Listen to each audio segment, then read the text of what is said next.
Vous ne le saviez peut-être pas, mais aujourd'hui, en plus du café, du thé, de la bière, du coca, du chocolat issus du commerce équitable, voici la mode équitable et éthique. Du pantalon équitable au string éthique, en passant bien sûr par les défilés équitables. Une nouvelle vague hyper stricte qui répond à des règles précises. Travailler avec des artisans qui utilisent des matériaux naturels et qui respectent l'environnement. Fini la mode futile, c'est l'invention de la mode intelligente. Bah ouais, mais c'est tant mieux. C'est-à-dire que la mode qui était juste une parure ou se dire voilà, je vais être différent de mon voisin, je porte un message aussi à travers ce que je porte. Ben là, tu portes un double message.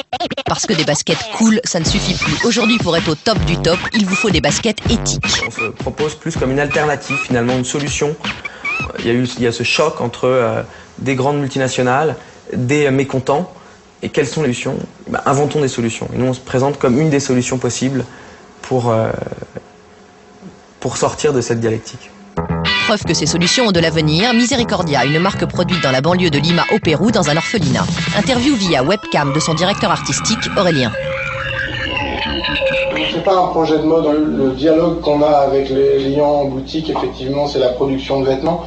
Mais notre travail, il est beaucoup plus large. Notre travail, c'est un travail solidaire, de dialogue, d'essayer de comprendre un peu les gens avec qui on travaille et comment on peut changer la réalité du Pérou au quotidien.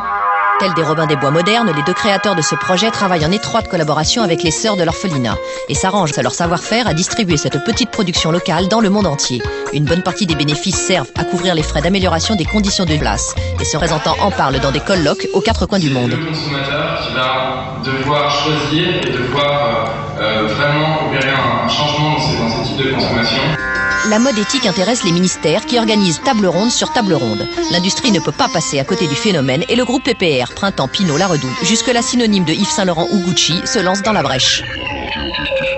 L'idée, c'est que c'est pas parce qu'on change d'échelle qu'il faut que les exigences diminuent. Mais une fois qu'on a dit ça, la mise en pratique est pas simple.